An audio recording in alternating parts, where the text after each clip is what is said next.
Have you ever felt that icy grip of dread? The moment your world shatters because of one irreversible mistake? That's the chilling reality that descended upon Elijah Vance, a black single father, when a single, misplaced text threatened to unravel everything. But what he couldn't possibly know, as he stared at his phone in horror that night, was that this catastrophic error would become the crucible for his greatest triumph, though not before pushing him to the brink of losing everything he held dear. Elijah's thumb froze mid-air, his gut clenching as the truth slammed into him. My boss is so captivating. It should be illegal. Can't focus when she wears that sapphire dress. The message, meant for his best friend Jamal, had landed squarely in the inbox of Serafina Thorne, his CEO, the very woman he'd just described. What happened next would redefine courage and resilience. Elijah Vance had been the sole anchor for his 8-year-old daughter, Amara, ever since his beloved wife, Lena, passed 3 years prior.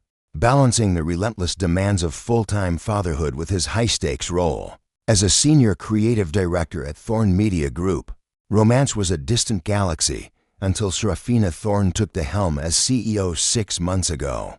Serafina had inherited the publishing empire from her father, who retired abruptly after a health scare. With her long, luminous blonde hair that seemed to capture every ray of light, and a commanding presence that filled any room, she was an intimidating force to most of the staff. Yet, beneath that polished exterior and unwavering professional facade, Serafina was fighting her own silent war. The board members, particularly Victor Sterling, her father's oldest confidant, constantly scrutinized her every decision, waiting, hoping for her to falter so they could reclaim control. Elijah's phone vibrated. A reply from Serafina. My office, 8 a.m. tomorrow. If this story of unexpected turns and unwavering spirit is gripping you, hit that like button and share your own moments of truth in the comments below. Elijah barely slept a wink.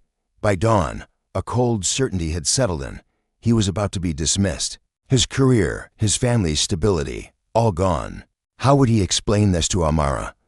How could he justify losing everything over such a reckless, foolish mistake? As he dropped Amara off at school, he pulled her into an extra tight embrace. What's wrong, Daddy? She asked, her warm, brown eyes searching his, her little curls neatly braided for the day. Nothing, sweetheart.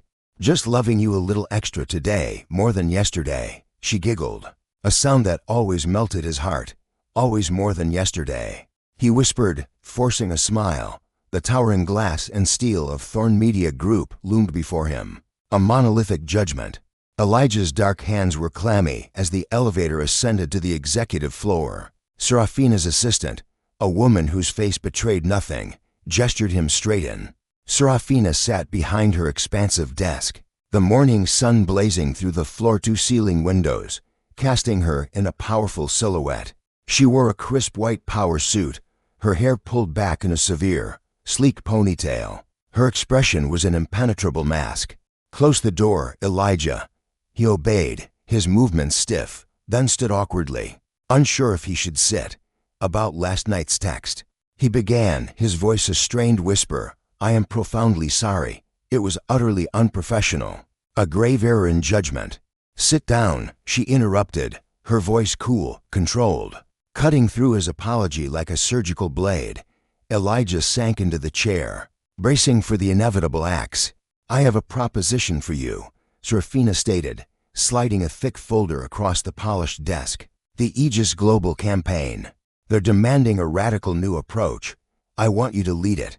Elijah blinked, confusion warring with disbelief. You're not firing me? A faint, almost imperceptible smile touched the corner of Serafina's lips. Should I? Most people would.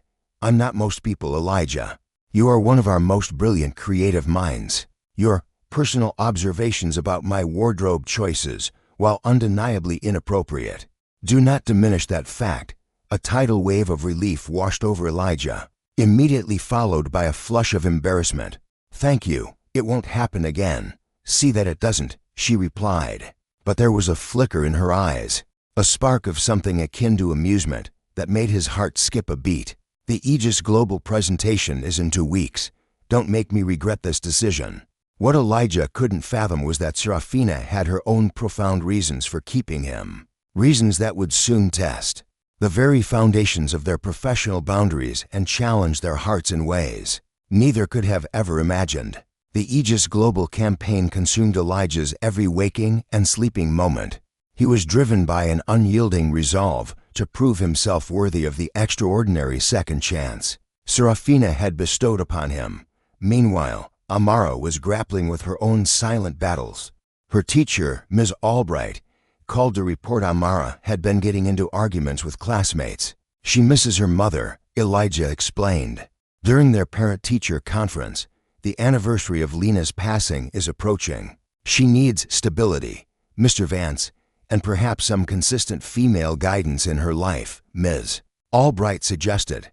Elijah nodded, the immense weight of single parenthood pressing down on him, heavier than ever. That evening, as he tucked Amara into bed, she asked the question that always fractured his heart. "Do you think Mommy can still see me from heaven?" "I know she can, sweetheart," he whispered, gently smoothing her hair, the soft, resilient coils springing back under his palm. "And she's so incredibly proud of you." "Then why am I so sad sometimes?" Amara's voice was a tiny, fragile whisper in the darkness. Elijah held his daughter close, wishing he possessed all the answers. "Because we love her, my brave girl, and it's okay to miss the people we love with all our hearts." After Amara finally drifted to sleep, Elijah returned to his laptop, diving back into the intricate details of the Aegis Global presentation.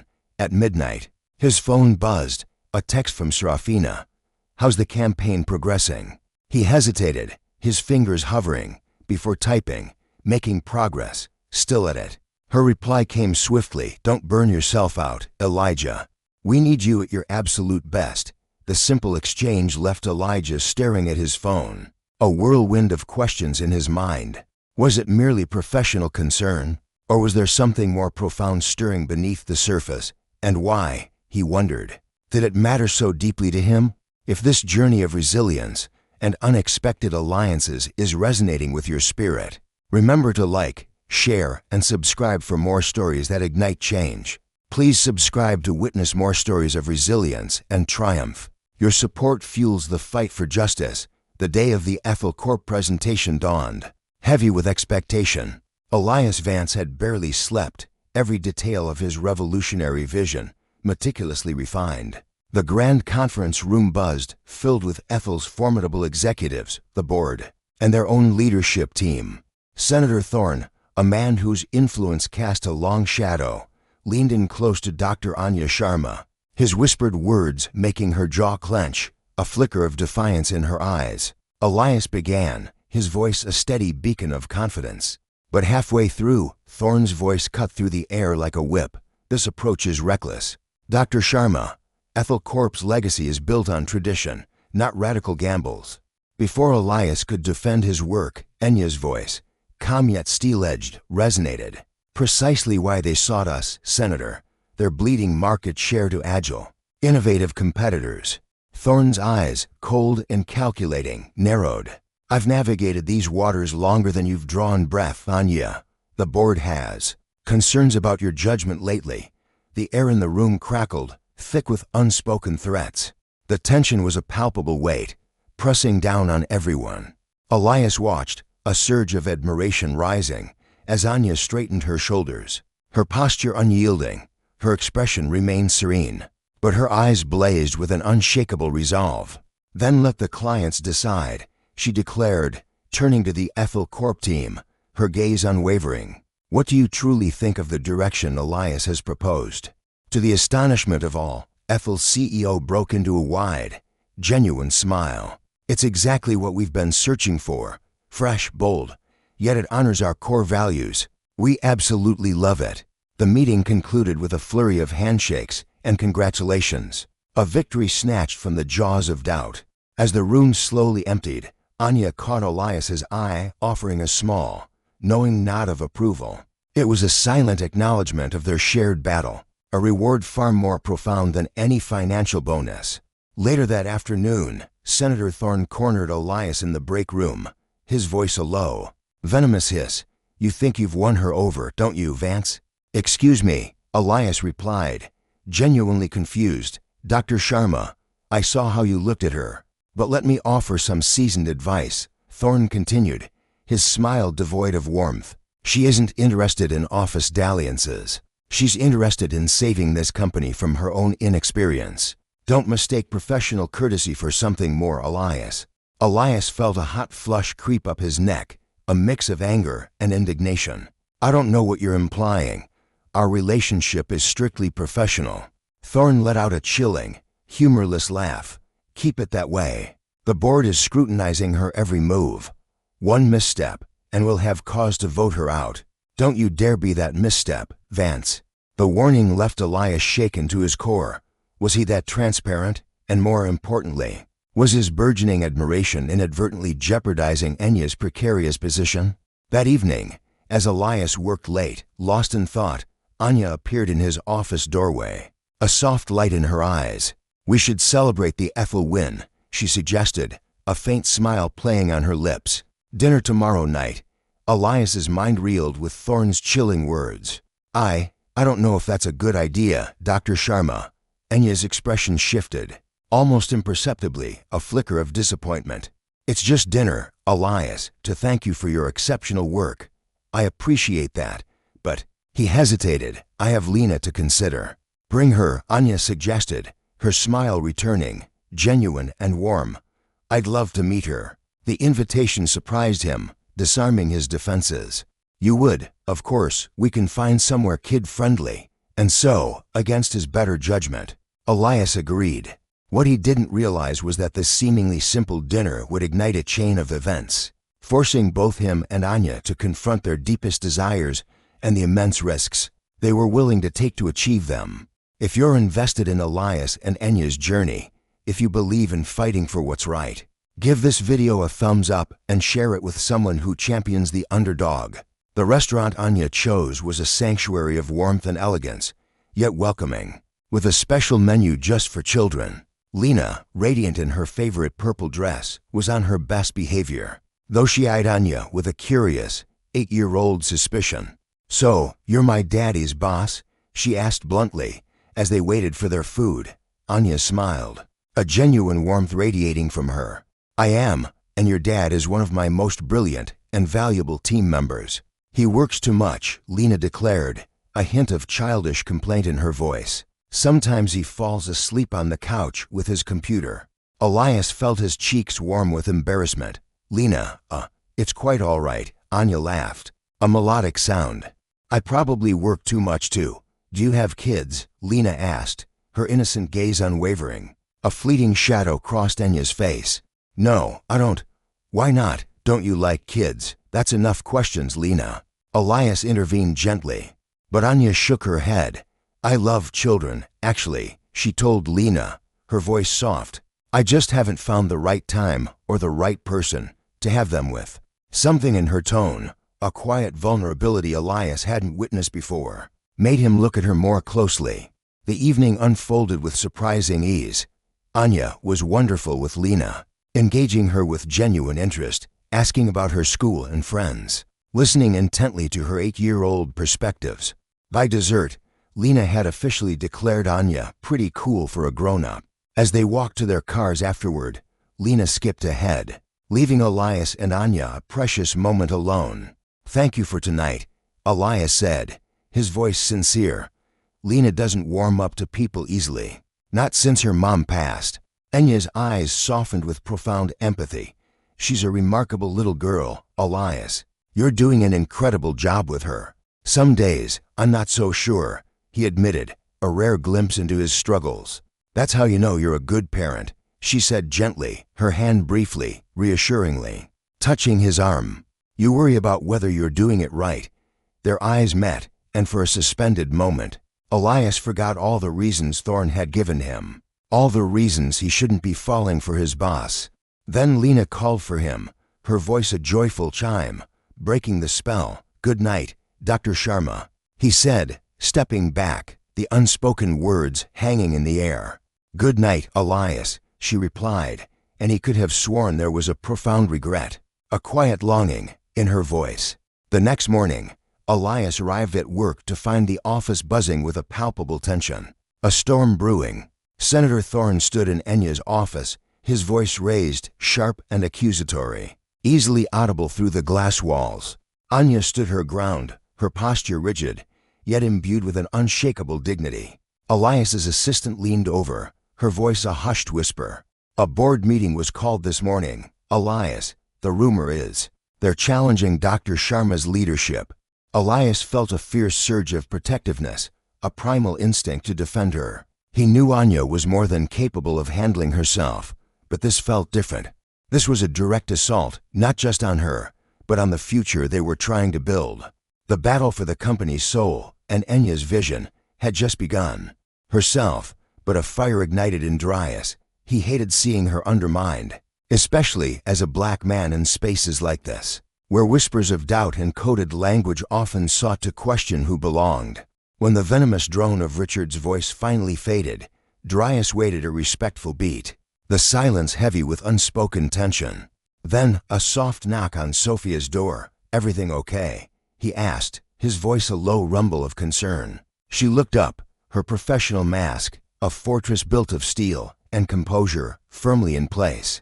"Nothing I can't handle," she replied, though her eyes betrayed a flicker of weariness. "The board is concerned about some of my recent decisions." The Hartman campaign was a resounding success, yet it's not just about Hartman, is it? Darius pressed, a cold dread coiling in his gut. Sophia hesitated, her gaze dropping. "Richard saw us at dinner last night." Darius's stomach plummeted, a lead weight in his core. "And that's a problem." "It could be," she sighed, the weight of the corporate world pressing down on her. "If he chooses to make it one." "The board, Darius. They're looking for any excuse to question my judgment." "It was just dinner," Darius echoed, the words feeling hollow even as he spoke them. A desperate attempt to cling to normalcy. Sophia met his gaze, a long, searching look that pierced through his pretense. Was it? The question hung between them, a fragile bridge over a chasm of unspoken possibilities, loaded with the weight of their shared vulnerability and the dangerous world they navigated.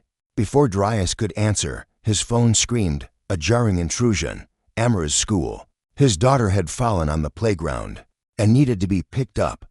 "I have to go," he said, the apology thick in his throat. "Amra's hurt." The corporate battleground vanished from Sophia's eyes, replaced by immediate, raw concern. "Of course, go. Is she okay?" "They think it's just a sprained wrist. Keep me updated," she urged, and the genuine worry in her voice, a rare glimpse behind the CEO's facade, touched a chord deep within him. "I will," as Darius rushed out, his mind a whirlwind of fatherly panic. Sophia's question echoed.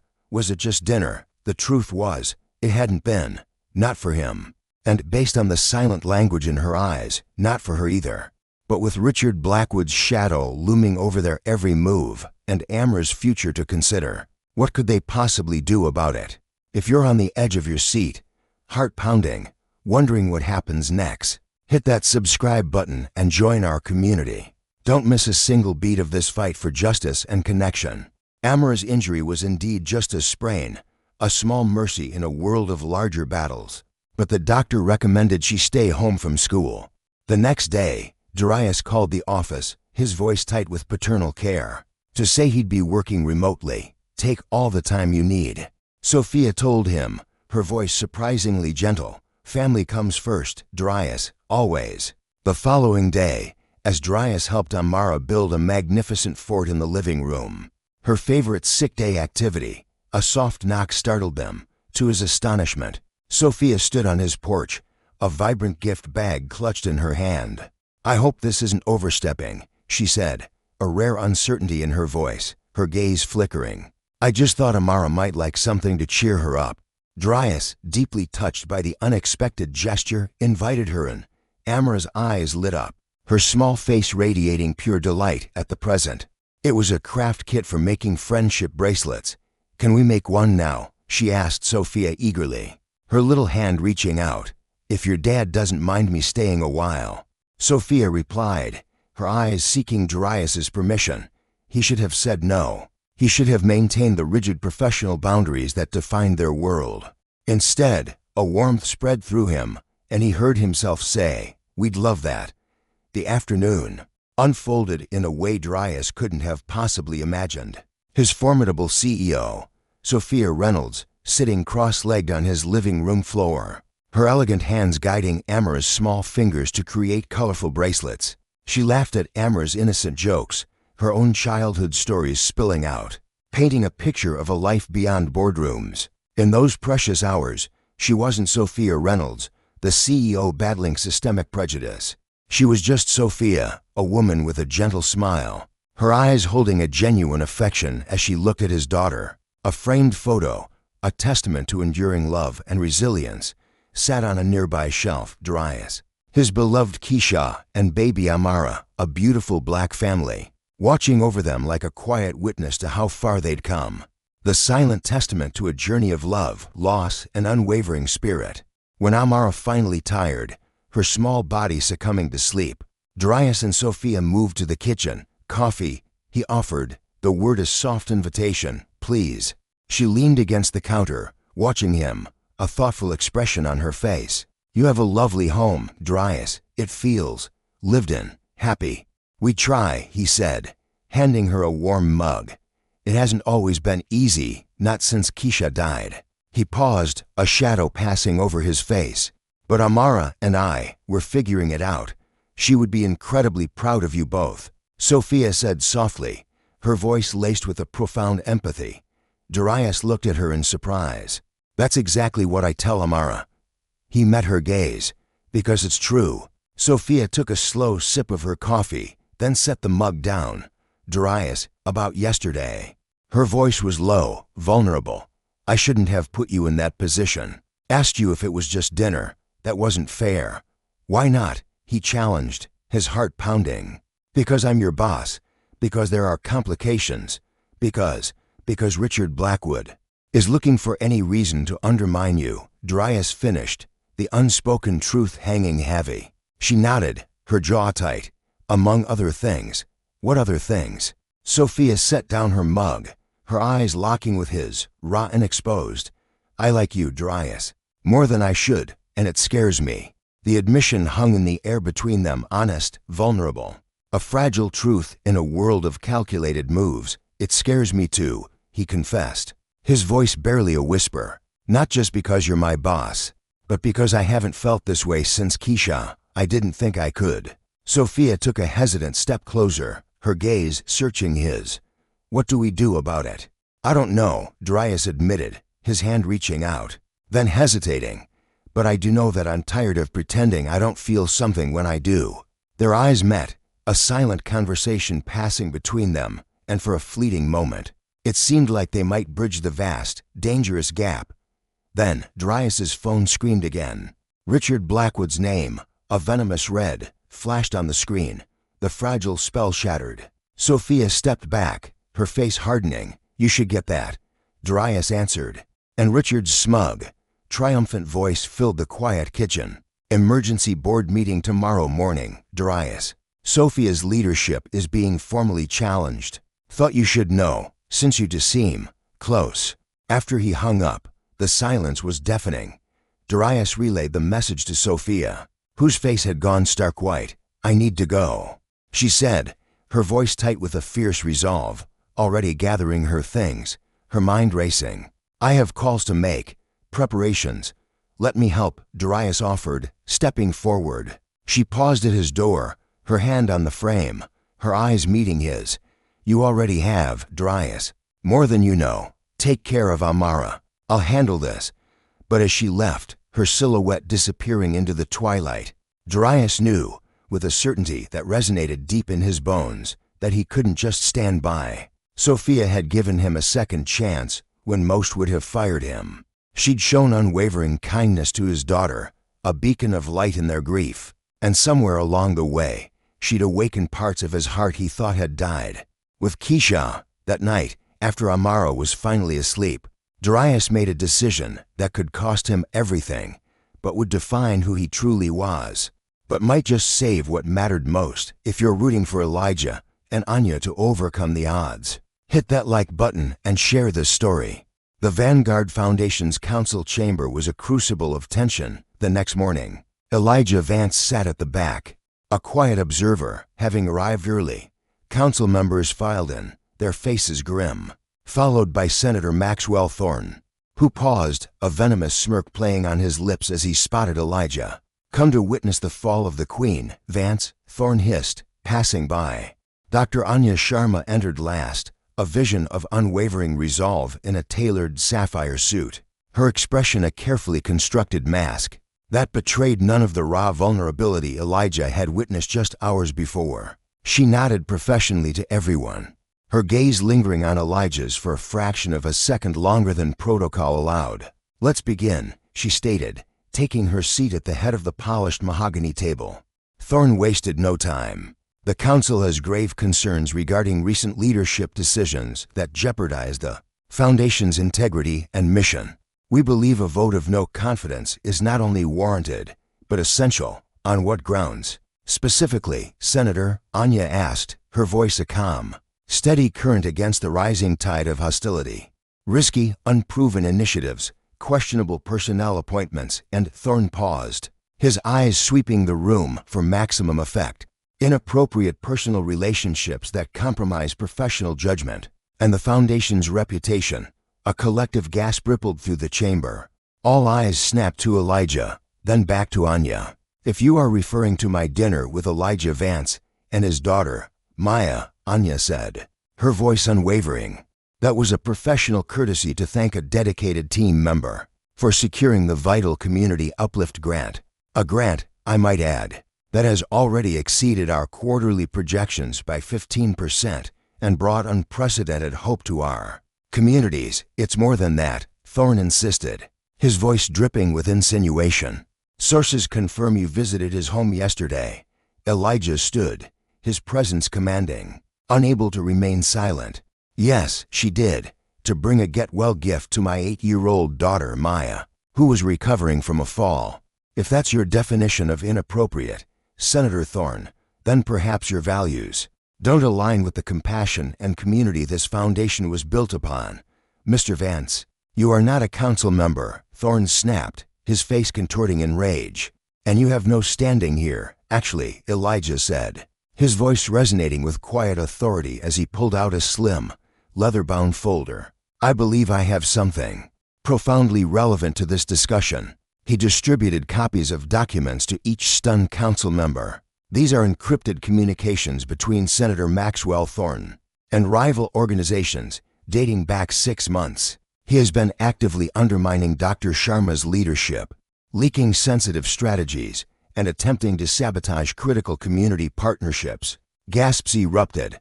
Thorne's face drained of color, then flushed a violent crimson. "This is preposterous, a fabrication. Where did you get these?" "From those who still believe in the true mission of this foundation, Senator," Elijah replied, his gaze unwavering. "They approached me after our successful grant presentation, concerned about systemic information leaks. It seems they received anonymous tips about our strategies, tips that could only have come from someone within this very chamber." The council members began murmuring, their eyes scanning the damning evidence. "This is a desperate attempt to distract from the real issue," Thorne sputtered, his voice cracking. "And what is the real issue, Senator Thorne?" Anya asked, her voice now a steel blade. "Is it that I, a woman of color, dared to lead this foundation? That I've increased our impact and outreach by 20% in 6 months? Or is it simply that you've been waiting for me to fail since the day I walked through these doors?" One of the elder council members cleared his throat, his voice heavy. "These communications appear authentic, Senator Maxwell. Care to explain?" As Thorne fumbled for explanations, his carefully constructed world crumbling around him, Elijah caught Anya's eye. The profound gratitude in her gaze was interwoven with something deeper, something that made his heart pound a rhythm of hope and connection. "If you're on the edge of your seat, witnessing this epic triumph of integrity, smash that like button and tell me in the comments what you think will happen next." The emergency council meeting concluded with Senator Maxwell Thorne being escorted from the building, his career in ruins, and a unanimous, thunderous vote of confidence in Dr. Anya Sharma's leadership. As the council members filed out, Offering congratulations and heartfelt apologies, Anya remained seated, processing the seismic shift in her professional destiny. Elijah waited until they were alone before approaching her. "I hope I didn't overstep," he said softly. She looked up at him, her professional mask finally dissolving to reveal raw, genuine emotion. "You didn't just save my career today, Elijah. You saved the soul of this foundation. How did you truly get those communications? I saw the patterns, Anya, the subtle sabotages, the whispers designed to erode trust. I couldn't stand by," Elijah explained, taking the seat beside her. "Those who believed in the foundation's true purpose reached out. Thorn has been trying to undermine you from the beginning. This foundation deserves better. You deserve better. Why did you do it, Elijah? You risked everything because it was the right thing to do," he said simply, his gaze holding hers. Then, more softly, "And because I believe in you, Anya, not just as my leader, but as a force for good." She reached for his hand, her fingers intertwining with his, a silent promise passing between them. "What happens now, that depends," he replied, a gentle smile touching his lips. "Foundation policy on workplace relationships is determined by the CEO, isn't it?" A genuine smile, radiant and free, tugged at her lips. "It is, and this CEO believes that with proper disclosure, mutual respect, and clear professional boundaries, such relationships need not be prohibited." "In that case," Elijah said, his voice warm, "would you like to have dinner with me and Mai again? Just the three of us. I'd like that very much, Elijah," she answered, her eyes shining with a newfound hope. 3 months later, Elijah and Anya had established a new normal. Their relationship, properly disclosed to the Foundation's Ethics Committee, had blossomed beyond either's expectations. More importantly, Anya had formed a genuine, loving bond with Maya, who delighted in having another adult who genuinely cared about her science projects and bedtime stories. One evening, as they prepared dinner together in Elijah's warm kitchen, while Maya diligently did her homework at the table, Anya broached a subject that had been on her mind. "The anniversary of Lena's passing is next week," she said quietly. "Maya mentioned it yesterday." Elijah nodded, his hands stilling on the vegetables he was chopping, a shadow passing over his face. "It's always a difficult day," Elijah began, his voice a low rumble. "But perhaps we could do something special to honor their memory." Lena nodded, her eyes reflecting his pain, something that helps Nia feel connected to her heritage, to the strength they embodied. Elijah looked at her, a flicker of hope in his weary gaze. "That would be truly profound." "Thank you for understanding how vital that is," Lena affirmed. "Their legacy will always be part of our lives, Elijah. We must never let it fade." Later that night, after Nia was asleep, Elijah and Lena sat on the worn steps of the beacon, the community center they fought to save, looking up at the vast, indifferent city lights. "I never expected this," Elijah admitted, the weight of years in his voice. "After all we lost, I thought that part of my life was over. I was focused on just getting by, on protecting Nia, on keeping the doors open, on just getting through each day." Lena finished softly, "And I never expected to find someone who saw the fire still burning, not just the embers. Someone who would stand with me when it mattered most," Elijah continued, "but also challenge me when I needed to rise higher." "One accidental viral post," Lena mused, a faint smile touching her lips. "Who would have thought it would lead to this movement?" Elijah chuckled, a rare sound. "The universe works in mysterious ways. Speaking of that post," he said, a mischievous glint in his eye, "I still think your words, your vision, resonated deeper than anything I'd heard in years." "Is that so?" she teased. "Maybe I should share more often." "Maybe you should," he agreed, a shared sense of purpose drawing them closer. As they sat together under the urban sky, Elijah realized that sometimes our deepest wounds can forge our greatest resolve. Their unexpected connection had set in motion a chain of events that brought light back into his and Nia's life, and for Lena, it had brought not just a cause, but a family, a community she'd yearned for more than she'd ever admitted. "If this story ignites a spark in your heart," Lena's voice echoed in the silence, "please hit that subscribe button and share it with someone who needs a reminder that second chances and new beginnings can come from the most unexpected places. 6 months after that fateful post, Elijah stood in the revitalized main hall of the Beacon. Watching Lena help Nia with her community history project, they worked together seamlessly. Heads bent over old photographs, laughing at some shared discovery. The sight filled his heart with a joy he'd thought might never return. That night, after tucking Nia in, Elijah and Lena sat on the stage of the Beacon, her head resting on his shoulder. "I have something to ask you," he said, his voice suddenly serious. She sat up, looking at him with curious eyes. "What is it?" Elijah took her hand. "These past months have been the most purposeful I've had in years. You've brought so much into our lives, not just into mine, but into Nia's and into this entire community.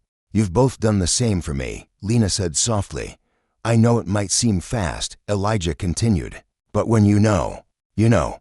He reached into his pocket and pulled out a small, intricately carved wooden key. "Lena Dubois, would you consider becoming a permanent pillar of our family, of this movement?" Tears welled in Lena's eyes as he presented the key, a symbol of the Beacon. "Elijah, you don't have to answer right away," he assured her. "I know it's a big step, especially with Nia and all the challenges ahead." "Yes," she interrupted, her voice firm despite her tears. "Yes, yes.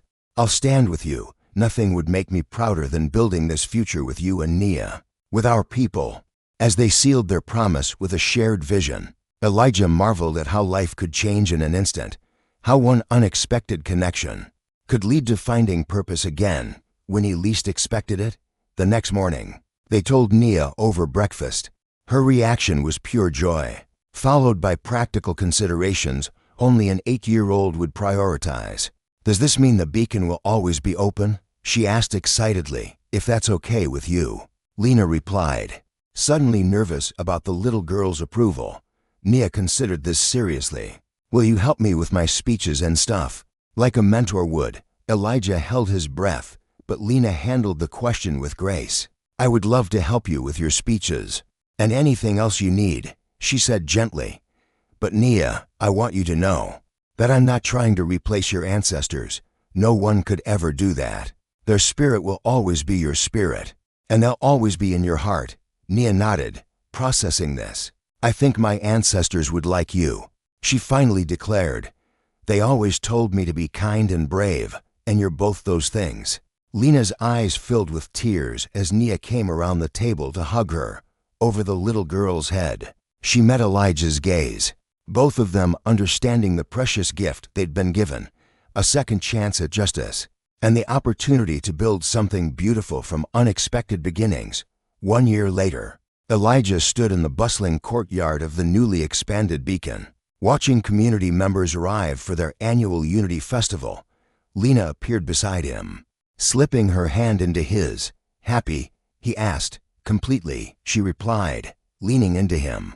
"Though I still can't believe all this started because of one accidental post." Elijah laughed. "Best mistake I ever made." "Daddy, Lena," Nia called, running toward them in her brightly colored festival attire. "Everyone's here. Can we start the march now?" As they followed their daughter, for that's what Lena had become to Nia, a guiding light who loved her with her whole heart, Elijah reflected on the journey that had brought them here, from an unexpected connection to a movement that had healed them all. Their story was proof that sometimes life's most unforeseen moments can lead to its greatest triumphs. In the end, it wasn't just about finding purpose again. It was about creating a legacy, forged through challenge and choice, bound together by understanding and unwavering commitment. Elijah, Lena, Nia, and in their shared struggle, they forged not merely solace, but an unyielding resolve, a foundation for something far greater than what was lost. A new dawn, born from resilience, more precious than any individual dream. If their journey ignited a spark within your soul, then like, subscribe, and share this message for every spirit yearning for justice, a testament that even from the deepest valleys of despair, a new world can rise. Tell us, from what corner of this world do you stand for equality? Let your voice echo in the comments below. Remember this profound truth: our greatest trials are often the crucible for our most profound victories. It demands the courage to confront the systemic shadows, and the wisdom to recognize that every challenge, every setback, can be destiny's clarion call for a more just future.